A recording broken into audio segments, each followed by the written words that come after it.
Okey, halo semua. Jadi untuk part kedua kita akan explore lagi beberapa function kita boleh buat dengan pivot table.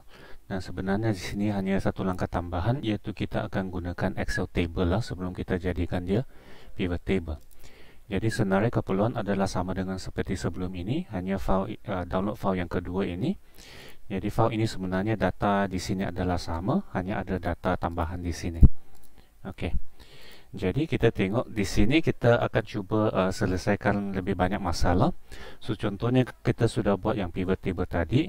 Apa akan terjadi kalau ada pelajar baru masuk ke sekolah? Okey, adakah kita perlu buat semula?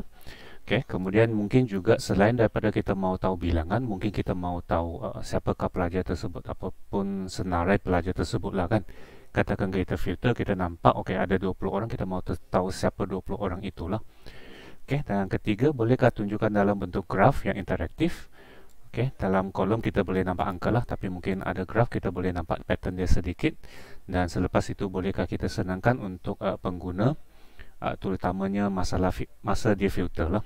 Okey. So pertama sekali kita tengok bolehkah kita buat semula kalau ada pelajar baru. So kalau kita guna balik cara yang sebelum ini, iaitu kita ambil data, kita insert pivot table. Katakan saya letak di sini dulu. So ID murid dan katakan tingkatan tahun lah. So sekarang kita nampak 1760. Okay, so bayangkan ada 3 pelajar baru masuk ke sekolah. Okay, dan katakan ini data baru lah. Okay, ada 3 orang pelajar. So kita copy di sini. Kita masukkan ke sini. Okay, dan kita tengok balik yang pivot table tadi masih lagi 1760 lah. Okay, dan mungkin kita kata mungkin belum refresh, kita cuba refresh tapi masih sama. Okay, sebab masalahnya tadi bila kita set yang pivot table tadi adalah pada range yang asal lah. Okay, so untuk selesaikan masalah ini, satu caranya ialah data ini kita akan jadikan satu benda yang dikenali sebagai table. Okay, yang ketiga ini ya. Okay, so walaupun biasanya semua dalam Excel kita panggil table kan, tapi ini ada special functionnya sikit. So kita akan cuba. Pertama sekali kita pilih dulu semua data, Ctrl A. Kemudian sekarang kita pergi ke butang insert, kemudian table. Okay, my table has header sebab di atas ada headernya. Okay. Okay, so di sini kita nampak datanya yang di dalam table ini dia ada warnanya kan dalam biru kan. Okey, dan dia ada beberapa fungsi selain daripada kita guna pivot table lah, iaitu setiap kolom kita tengok dia sudah senang kita sort dan juga senang kita filter lah. Okey, dan juga bila kita buat apa-apa formula, contohnya kita mau darabkan tambahlah dua kolom ini, bila kita tambah yang begini, kita nampak bila kita klik dia bukan ambil H2 kan, dia ambil nama kolomnya. Okey, so tambah yang kedua dan kita tengok dia auto sampailah hujungnya. Okey, boleh kita rename hidden dan sebagainya lah. Okey, dalam arti kata lain dia ada sedikit ciri database lah di sini. Okey, tetapi untuk tujuan kita, apa yang kita mau buat ialah benda yang sama. Sebelum itu bila kita pilih table ini dia ada namanya lah, gambarkan table 1. Okey, so bila kita pilih table 1, kita buat pivot table seperti sebelum ini. So benda yang sama saja, kita buat contoh mengikut tahun tingkatan. Okey, so bila ada data baru dimasukkan, so kita pergi ke hujung, kita nampak yang biru ini dan ada satu tanda yang biru ini yang menunjukkan di mana table itu berakhir. Okey, kalau kita buat yang jenis type, kita nampak ini row yang baru ini sudah masuk dalam table kan, dia auto pergi ke sini. Okay, saya undo dulu sebab yang kita mau buat sekarang adalah 3 pelajar baru ini.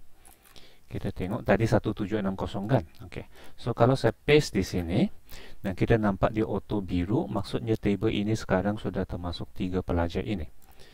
Okay, so di data rumusannya sepatutnya tukar kepada 1760 lah.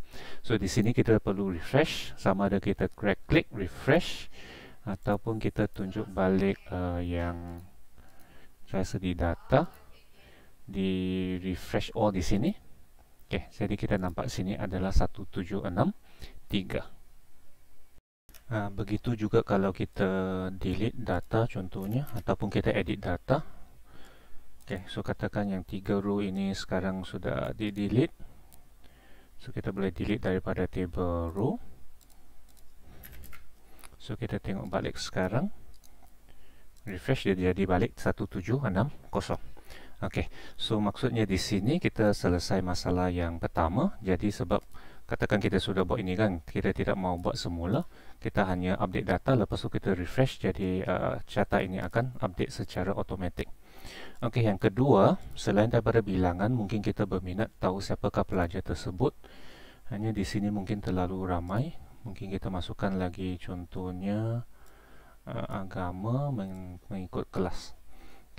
So contohnya kita perlukan untuk apa-apa tujuan lah, kita perlukan 13 orang ini. Kita nampak di sini, nampak 13, dan kita mahu senarai pelajar 13 orang ini. Jadi untuk Excel senang saja, kita di 13 ini kita klik 2 kali. So kita klik 2 kali, jadi Excel akan keluarkan satu sheet baru. Inilah 13 pelajar tersebut. Sebab Excel dia tiada window yang lain kan, dia terpaksa buka satu sheet baru. Nah, sekiranya kita mau tutup, kita terpaksa delete lah. So contohnya kita mau tengok pula siapakah 7 pelajar ini, kita double klik, jadi dia akan senaraikan pelajar tersebut lah dengan data yang asalnya pada table asalnya. Jadi ini adalah masalah yang kedua. Seterusnya untuk masalah ketiga, mungkin kita mau tunjukkan dalam bentuk graf supaya lebih senang kita tengok menyeluruh, tengok pattern dan banding dan sebagainya lah. Sebenarnya daripada pivot table tadi, kalau kita mau, mungkin ringkaskan sedikit dulu. Kita boleh linkkan satu pivot chart terus daripada pivot table ini lah, iaitu klik di pivot table ini, kemudian klik di pivot chart, contohnya yang ini, dan kita tengok adakah dia interaktif. Kita masukkan jantina, ini pun bertukar lah. Tapi mungkin bagus sebab kita akan yang itu akan paparan kan, yang ini adalah data. So mungkin bagus kita buat satu paparan di tempat lain. So yang bagusnya tadi, bila ini adalah table, dia ada namanya lah, table 1. Tak perlu kita pilih dia punya range. Ataupun kalau kita mau tukar namanya kepada nama yang kita boleh ingat, data pelajar lah. So kita tahu semua data pelajar di dalam sini. So kita buat pivot table yang baru. So boleh kita buat pivot table di sini, ataupun sebab kita tahu kita mau buat chart, terus ke pivot chart. Dan kalau kita mau terus ada nampak angka dan juga tablenya, terus ke pivot chart dan pivot table. Sudah dipilih data pelajar, kalau tidak kita type, kita letak di new worksheet lah.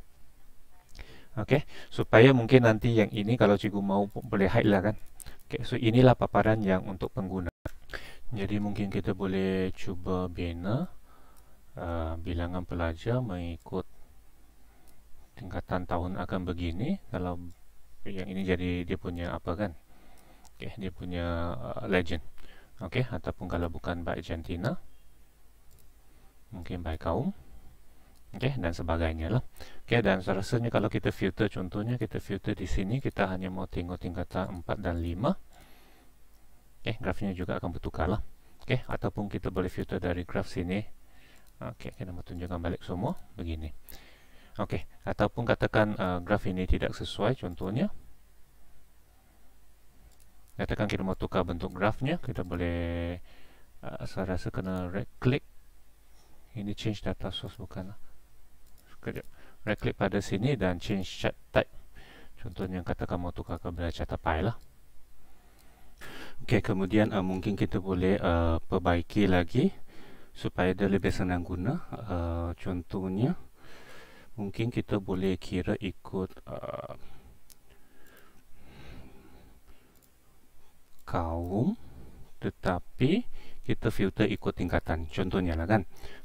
So memanglah boleh kita ajar guru lain untuk klik di sini lah kan. Tapi lebih senang kalau kita guna satu benda yang kita panggil slicer. Itu kita kena klik dulu lah, pastikan kita di sini, kemudian kita pergi ke insert. Ini slicer lah, timeline untuk masa lah, tapi sini tiada masa, tidak dapat kita tunjukkan. So kita slicer mengikut katakan tingkatan. Bermaksud di sini, ini kita susunan macam mana kan. katakan kita mau tengok tingkatan 2. Tingkatan 2 beginilah, tingkatan 4 begini, 6 atas begini. Okey, kalau kita mau bolehlah tingkatan 2, 1, 3 beginilah. Okey. Dan juga contohnya sebab ada tingkatan dan juga kelas, kita cuba apa akan berlaku kalau kita masukkan kelas juga. Sebab bukan setiap tingkatan ada nama kelas yang sama kan. So kalau kita masukkan slicer nama kelas,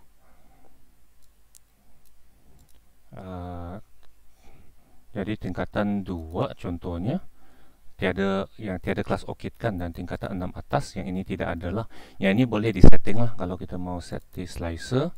Contohnya show item with no data, mungkin hide item with no data. Dan kalau kita mahu satu lagi, kalau kita tak mau dia bergerak, I think size di property kah. Okay, tapi semua ini akan lebih senang nanti bila di Power BI lah. Okay, so yang ini sekurang tak akan tergerak lah, ini senang tergerakkan. Okay, kalau kita mau mereka klik saja tingkatan 6 atas, kita tengok hanya ada berapa kelas ini lah. So katakan 6 rendah, Dahlia, so bolehlah dapat lihat dia punya taburan lah kan. Dan bergantung kepada situasi lah, mungkin tak sesuai sebenarnya saya guna kaum di sini ya, tapi bayangkan ini adalah apa-apa saja ciri. Dan katakan untuk kelas ini kita mahu, kita nampak yang paling sedikit ini mungkin kita mahu group dia kan, dan kita mau senarai pelajar tersebut. Okey, so kita boleh balik kepada table ini. Okey, selepas kita filter ikut ini, dan kita saya rasa boleh sort juga. Ya. So ini akan sort dari kecil ke besar mengikutkan murid. Kalau sort balik ikut yang kolom asalnya pun boleh. Okey, so saya rasa kena klik di angka. Okey. Jadi katakan kita mahu grupkan yang 5 orang inilah. Katakan kan. Okey. Jadi ada satu cara juga, kalau kita klik balik ke sini, kita bolehlah juga nampak okey, ini satu persatu pelajarnya. Tetapi katakan kita mau group ini, ada juga function di sini yang kita boleh guna, iaitu kita pilih ketiga-tiga ini dan kita katakan kita mau group ini. Okey, yang ini yang ad hoc grouping lah sebenarnya. Kalau kita mau contohnya kita mau group lagi B dengan D, saya rasa grup begitu kah contohnya lah. Okey, tetapi katakan kita sekarang kita mau nampak 5 orang inilah. So setelah kita masukkan apa yang kita mau analisis, kita nampak sudah apa yang kita mau, akhirnya kita mau tahu siapakah pelajar tersebut lah. Okey, itu yang kita nampak dari awal sampai akhir lah prosesnya. So contohnya kita mau 5 pelajar inilah. Okey, dan juga mungkin saya mau tunjukkan sesuatu ialah bagaimana kita mau, sebab kita lihat contoh ini agak ad hoc lah kan, mungkin tiba-tiba kita perlukan 5 pelajar ini, so memanglah kita boleh save dan sebagainya. Tapi kalau kita mau cepat, kita nampak sudah okey, inilah 5 pelajarnya. Sebenarnya kalau di laptop ataupun desktop, kalau kita terus Ctrl C dan contohnya di Telegram kita Ctrl V, dia akan cantik sudah begini. Okey, dan juga saya rasa kalau yang kita tengok yang chartnya, katakanlah ini chartnya, walaupun ini belum cantik lagi, kita copy chart ini dan kita letak di Telegram. Sorry, saya tak tercopy. Okey, klik di sini, Ctrl C dan juga okey, jadi akan send sebagai image lah, nak compress ke tidak. Kemudian juga mungkin kita testing sekejap, adakah ini juga semua fungsi yang kita tunjukkan dapat digunakan kalau Excel online lah. So mungkin sekarang saya teruskan save ini sebagai yang sudah edited. Okey, dan saya cuba uploadkan terus kepada Excel online.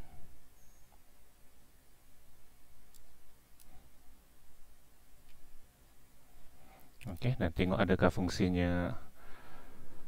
Jadi graf kita nampak. Okey, sesama juga.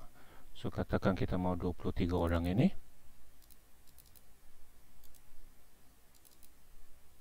Yang di sini yang tidak berfungsi sudah kalau di online. Okey, jadi kita nampak ini masalah ini timbul sebab versi Excel yang berlainan lah. Dan oleh itu untuk jangka panjang kita akan selalu gunakan Power BI lah, sebab Power BI desktop sekurang-kurangnya dia free untuk semua orang download dan akan diupdate setiap bulan lah free juga untuk di-update. Okey, tetapi kita tengok yang sekurang-kurangnya yang Excel di desktop, okey, boleh digunakan terutamanya mungkin untuk analisis ad hoc dan sebagainya lah. Dan sebenarnya yang lebih penting di sini ialah konsep-konsep lah yang kita dapat sudah nampak apa yang kita boleh buat dari sini, iaitu kalau kita gabungkan dengan kelebihan daripada part pertama, iaitu kita boleh bila kita ada data yang kita perlu kirakan sesuatu nilai rumusan, dia boleh jumlah, dia boleh average dan sebagainya mengikut apa-apa saja ciri lah. Okey, kita boleh buat dengan cepat dan kita boleh tukarkan ciri-ciri tersebut dengan hanya click and drag. Dan juga sekarang untuk selepas bahagian kedua, kita nampak juga kalau kita setup dengan betul apa-apa report yang kita sudah buat, kalau ada data baru kita update data, dan report itu pun boleh diupdate lah dengan kerja yang sangat minimal lah. Okey, dan selain daripada analisis, kita boleh juga terus pergi kepada zoom in kepada data yang terperinci lah, itu contoh tadi kan. Mungkin kita kata tidak susah juga kan kalau kita filter manual macam 6 rendah Dahlia dengan menggunakan data asal. Okay, tetapi kita nampak di sini prosesnya ialah kita analisis data dulu.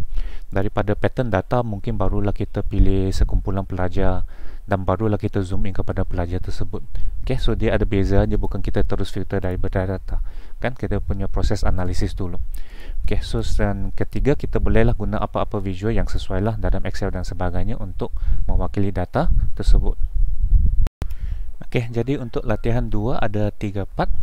So pertama sekali kita mulakan dengan file yang kosong lah, sebab tadi kita sudah ada tambah data dan sebagainya kan. Okey, sama ada save as ataupun download baliklah file yang asal. Okey, pertama hasilkan pivot table dengan menggunakan function table tadi ya. Okey, menunjukkan jumlah pelajar mengikut tingkatan tahun dan jantina. Lepas itu dapatkan pivot table yang tepat selepas mengambil kira ada 2 data di sini, satu data baru 3 pelajar ini dan ada 3 pelajar lagi. Okey, so kita mau table yang tepat dengan data yang baru ini, dan seperti yang dikongsi tadi, kalau katakanlah ini jawapannya, kita boleh Ctrl C dan juga terus paste di Telegram Ctrl V lah. Jadi terus kita nampak table, kalau kita compress, okey, nampaklah begini ya.